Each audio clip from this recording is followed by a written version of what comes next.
baik. Saya ke Pak Wahyudi Husin selaku Humas dari Ikatan Dokter Indonesia. Gimana pendapat Bapak untuk solusi-solusi yang dapat Bapak berikan kepada masyarakat? Ya, pada prinsipnya kami selalu mengedepankan yang namanya keselamatan kepada semua masyarakat, baik yang sedang beraktivitas kerja ataupun yang ada di rumah. Contoh, hari ini saya di atas mobil.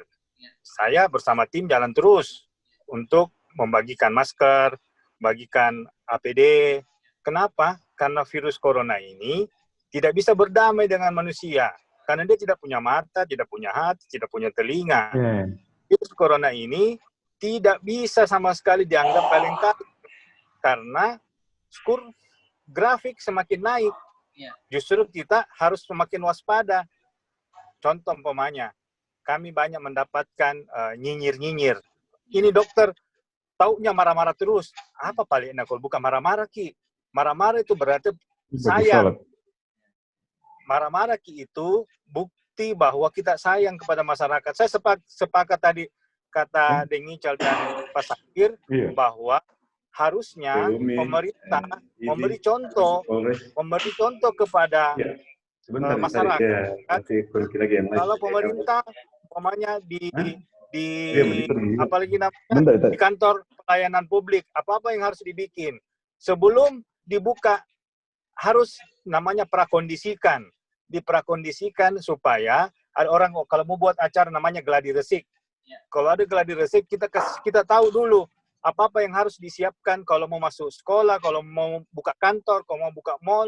Kami mau mengusulkan kemarin dari Ikatan Dokter Indonesia Kota Makassar kepada PJ Wali Kota untuk membuat yang namanya TCM, tes cepat molekuler. Kenapa kita mengusulkan TCM? Kan alat ini sudah ada di puskesmas, tapi untuk TB paru, tapi cartridge-nya sudah bisa diganti. Nah, dengan TCM ini harganya murah, cepat, dan akurat. Sehingga ada protap orang masuk mall di TCM dulu, diperiksa dulu 1 jam, oke, positif, negatif, masuk. Di kampus dibuat juga seperti itu. Di sekolah, anak-anaknya atau mahasiswanya atau gurunya sebelum mengajar dites dulu semua, baru dia mengajar. Ini namanya protap. Ini baru namanya protap. Tapi kalau tiba-tiba hanya lip service saja bilang tentunya dengan protap kesehatan yang tepat. Apa itu protap kesehatan yang tepat? Apa itu? Orang jadi bingung. Protap kesehatan itu bagaimana? Makanya saya sepakat tadi itu Deng Ical dan Pak Sakir bilang dirincikan. Ini yang harus dilakukan A, B, C, D, F, G. Tentunya sebagai panglima utamanya adalah kesehatan. Bertanya sama ahlinya. Maka insya Allah ini kolaborasi yang harus dilakukan. Pemerintah hadir untuk memberikan kenyamanan, keamanan. Contoh kayak kemarin saya nonton di Brasil, presidennya memandang enteng, sekarang apa yang terjadi? Korban berjatuhan di mana-mana. Nah, jangan sampai itu terjadi di Indonesia. Itu yang kita takutkan. Ya, baik, saya ke Pak Ical kembali nih selaku siap Kakak. Ya, selaku figur yang Kakak Febri, dengan pemerintahan apalagi di Kota Makassar. Ini untuk pesan-pesan kepada pemerintah terkait dengan adanya kebijakan-kebijakan yang akan nanti diberlakukan seperti apa ini, mungkin ada pesan-pesan yang bisa Pak Ical berikan agar hati-hati dalam memberikan kebijakan. Begini Kakak Febri, sama yang lain-lain di semua toh. Ini kan suasana pandemi. Pandemi itu bencana. Bencana ini bencana non alam atau bencana medis yang bisa berakibat pada bencana-bencana yang lain atau bisa menjadi pintu masuk krisis-krisis yang lain. Jadi jangkit terlalu sopan, jangkit juga terlalu hati-hati, jangkit juga terlalu baik. Pokoknya yang namanya bencana itu selalu ada contingency plan. Makanya ada aturan itu contingency plan. Namanya rencana gawat darurat, tanggap darurat. Pokoknya kau bikin belakang urusan, kasarnya begitu. Kenapa ada sifatnya permisif? Aturan keuangan saja dikasih kelonggaran sedikit. Ada SK parsial nanti menyusul dan lain-lain. Demikian pula dalam keadaan bencana untuk sosialisasi. Pokoknya lakukan yang terbaik untuk bangsa ini, untuk masyarakat, keselamatan di atas segala-galanya.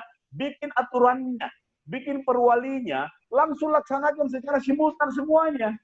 Supaya ada percepatan. Jangan tunggu masukan, jangan ada trial and error kalau perlu. Langsung kita bikin ke yang mana yang terbaik. Tinggal kita panggil pemangku kepentingan, bos. Kesehatan bagaimana bagusnya? Palang merah bagaimana bagusnya? FTU-nya apa bagusnya? Pengusaha apa bagusnya? Itu kita ramu. Karena satu-satunya institusi yang kita percaya saat ini harusnya pemerintah. Pemerintah kumpulkan semua aspirasi, kita rumuskan aturannya. Ini loh kebijakan untuk Kota Makassar yang kita cintai sekarang. Ini yang mesti kita lakukan bersama. Tolong partisipasinya semua komponen masyarakat, ambil bagian masing-masing. Supaya ada percepatan. Kalau kita mau percepatan begitu. Baik, itu tadi dari Pak Ical ini terkait kecepatan ya.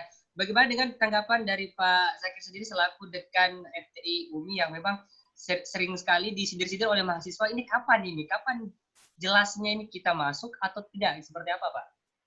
Oh ya, jadi kalau sekali lagi kalau fakultas saya sudah libur sampai September.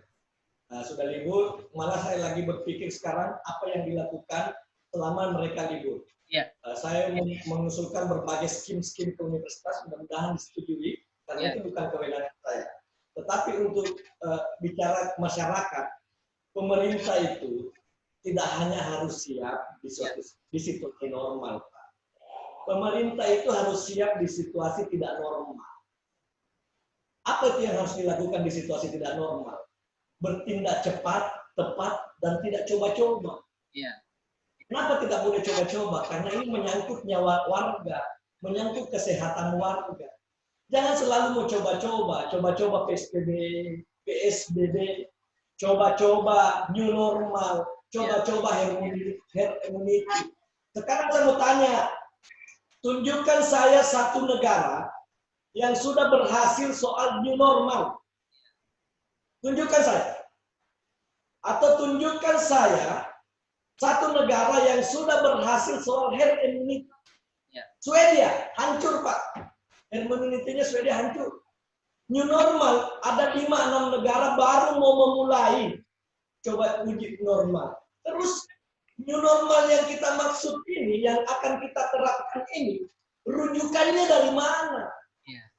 Oke lah kalau rujukannya tidak dari mana-mana, kita ciptakan sendiri. Kesiapannya bagaimana? Kita sudah siap enggak gitu dengan segala yang tadi? Nah, kalau kita bicara new normal, kemarin normal, karena kurva naik tidak normal.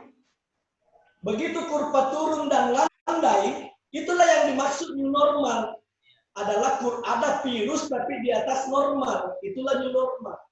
Nah, karena ada kurva landai yang kita mungkin istilahkan new normal, maka ini yang disiapkan protokol. Kalau Anda mau datang ke Celebes TV, boleh datang, tapi di lantai 1 cuci tangan, kau harus pakai masker, dan selama kau berada di ruangan Celebes TV, kau tidak boleh buka masker. Dan kau hanya boleh bertamu paling lama 30 menit. Anda boleh datang ke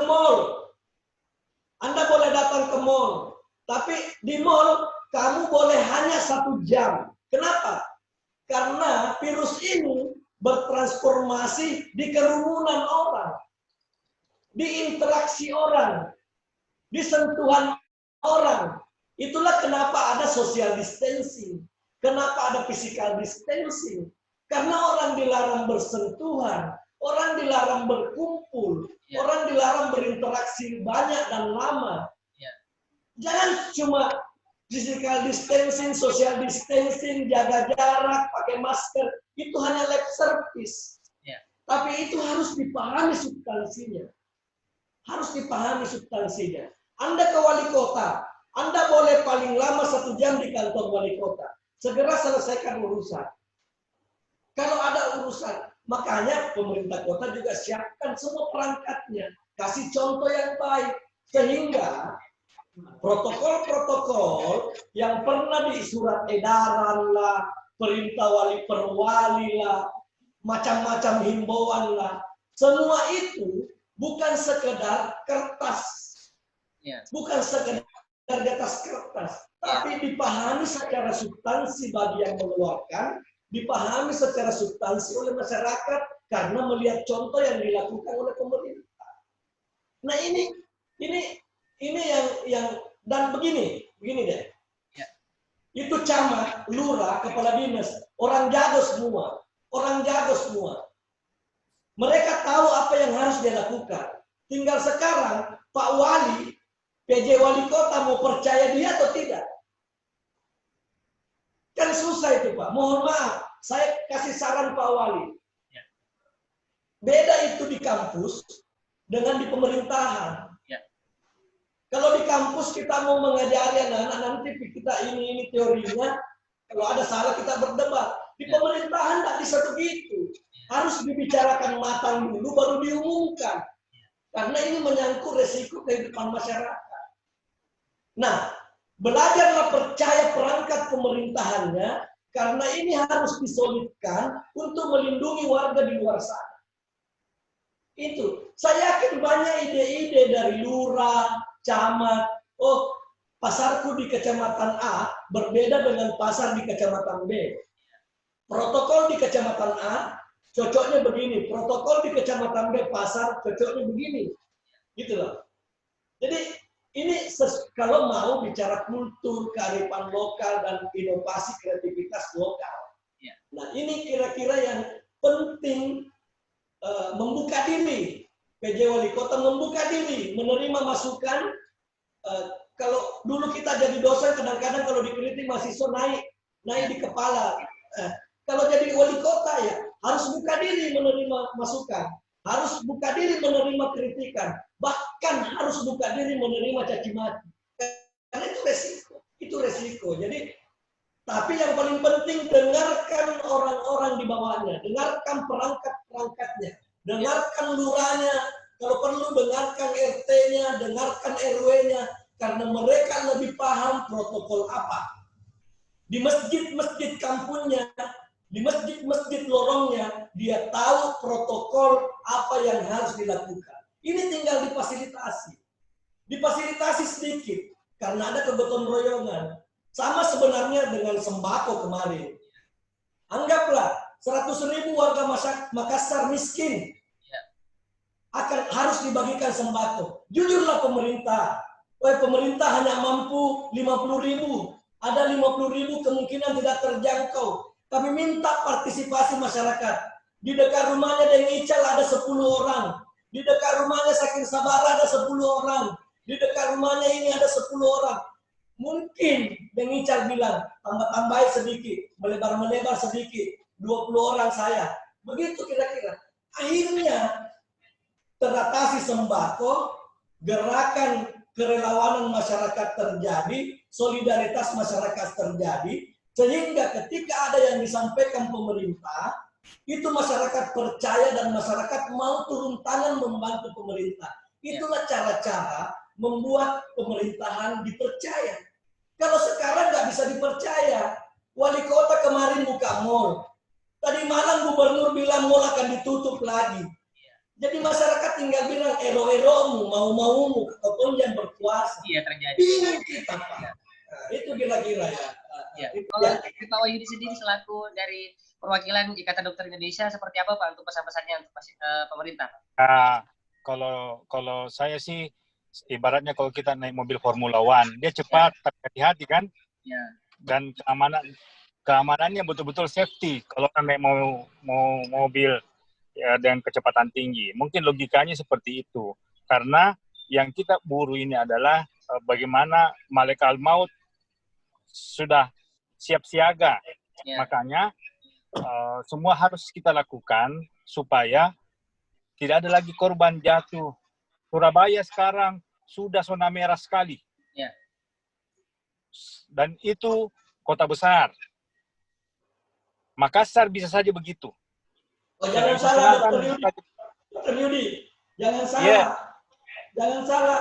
Kita kalau dilihat persentase jumlah penduduk dengan korban positif, itu sebenarnya kita ranking 2 dari Jakarta. Ya, betul. Betul itu, betul. Kalau dari persentase jumlah penduduk, betul.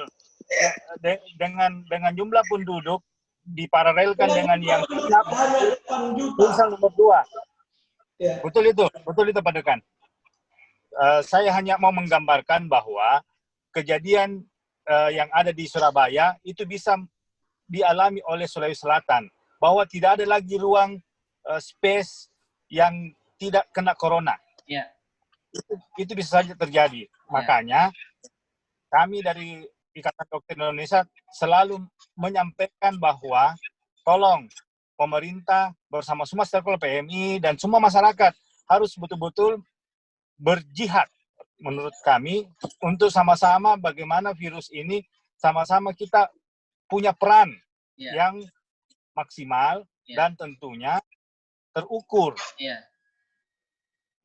Dan kami juga memahami apa yang diinginkan oleh pemerintah, tapi semua punya harus tolak ukur. Untuk buka pusat-pusat pertokoan sosial masyarakat dan lain sebagainya, jangan didinabobokkan masyarakat. Masyarakat yang memang sudah setengah-setengah pemahamannya, ditambah lagi dengan anjuran yang seolah-olah aman, sudah. Dengan aturan yang ketat saja, masyarakat kadang, tanda kutip, masih nyinyir. Pertanyaannya,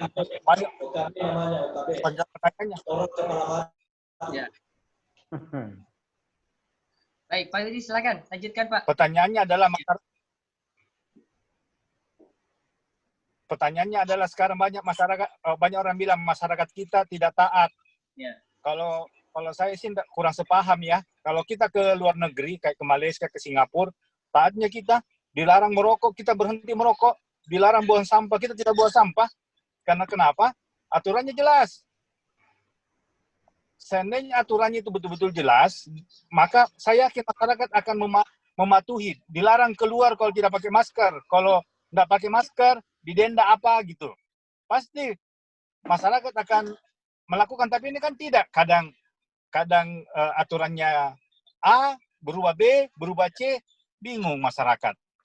Makanya tadi kakak bilang bahwa sama Pak Sakir, semua aturan itu detail, harus jelas. Kalau di pusat pertokoan apa anunya, untuk buka apa-apa yang harus dibikin. Sebelum diikuti syarat-syarat ini, tidak boleh buka.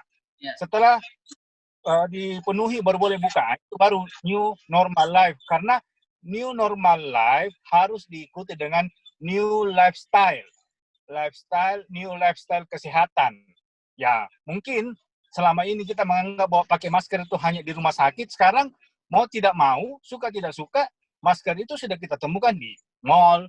Mall itu masker itu sudah ada di jalan-jalan umum. Nah, itu adalah kenyataan.